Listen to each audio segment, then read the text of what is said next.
A black man was found hanging at a golf course, and the family says it's not adding up. 39-year-old Torrance Tory Medley left his Milwaukee apartment on November 11th. That's the last time his family sees him alive. He lived in Milwaukee and did not own a car, according to his family. But 2 days later, his body turns up in Brookfield, an affluent suburb miles away at a private golf course. So our first big question would be automatically, how did he get there? Police say now they're combing surveillance, even checking Milwaukee bus footage, but that's happening after they've already told the public this looks like a suicide. He's found hanging from a tree. On the morning of November 13th, a driver on Moreland Road sees Tory hanging from a tree at Brookfield Hills Golf Course and dials 911. This is a busy road in a wealthy and mostly white area. Obviously, this isn't just a hanging. A Marshall Project investigation found that at least 9 black men in Mississippi alone have been found hanging from trees since 2000, all ruled suicides. The same day, though, Brookfield police tells local media, quote, "The preliminary investigation is indicating that the individual died by suicide.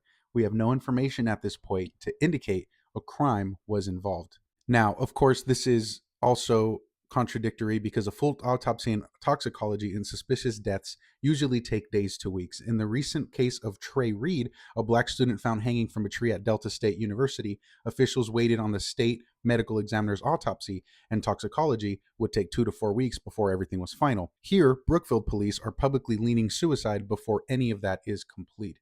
That doesn't prove a cover up, but it does show how fast they're setting a narrative. Tory's family is now pushing back along with the NAACP.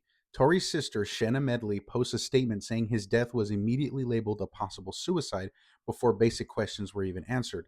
Statistically, black men die by suicide in the US through firearms. That is the leading cause, not hanging. Now, one 2025 report on black suicides in North Carolina found that 63% of suicides among black men involved guns, compared with only about 21% by hanging, and we can only assume that those hangings are not done on trees or in public. So data does not say black men never hang themselves, but it does say that this is not the typical pattern, especially hanging from a tree in public. So where does that leave Tory Medler? You have a black man with no car last seen in Milwaukee, found hanging from a tree in a wealthy suburb, same day suicide messaging from police before a full autopsy and toxicology report, and a method of death that does not match the most common suicide method for black men, and a broader pattern of black hangings being waved off as suicide while families and civil rights groups demand answers. The community should receive full transparency, the timeline, the videos, and investigation that treats Tory Medley's life like it matters. That is the news. You can follow for more, but of course you don't have to.